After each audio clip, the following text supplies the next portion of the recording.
हमारा देश भारत विश्व में अनेक संस्कृतियों वाले देश के रूप में अनेकता में एकता और सर्वधर्म समभाव की प्रचलित जीवन शैली के लिए प्रसिद्ध है और यही उसकी अखंडता और अस्तित्व का मूल भी है तथा विशिष्टता भी।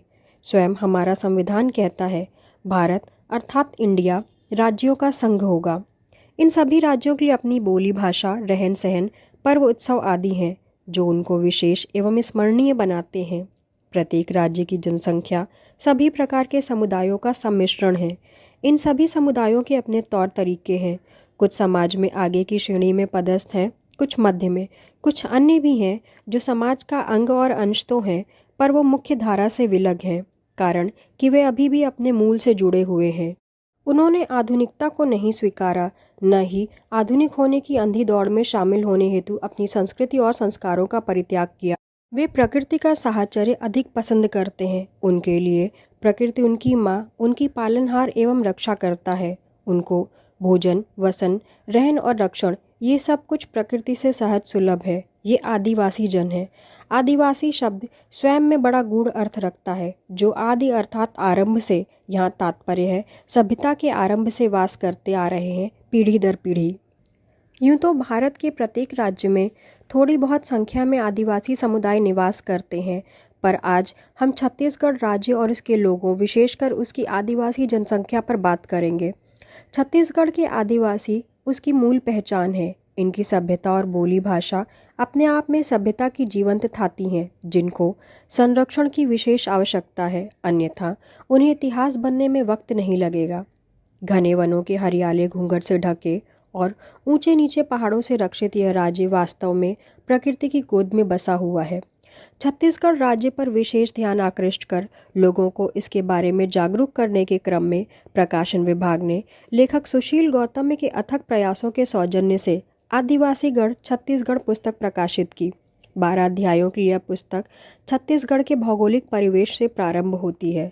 तदुपरांत प्रकृति की उदारता के प्रतिफल, उसके विशाल वनों का इतिहास एवं वर्तमान के साथ ही उनके संरक्षण एवं संवर्धन के प्रयासों का वर्णन है। ये वन वहाँ के लोगों को जीविका के अनेक स्रोत भी उपलब्ध कराते हैं।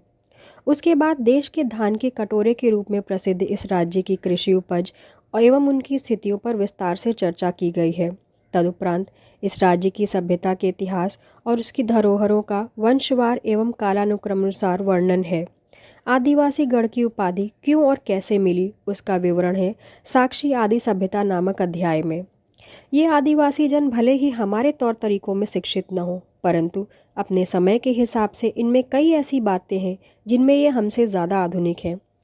उसके बाद उसकी आस्था एवं आध्यात्मिकता के विरासत केंद्र एवं संस्कारों, पर्व त्योहारों से लेकर खान पान के रीति रिवाजों के अतीत से वर्तमान का ब्यौरा बहुत लोमहर्षक है। फिर हर सभ्यता की कुछ कथाएं होती हैं, श्रुति, स्मृति या लिखित पठित स्वरूप में।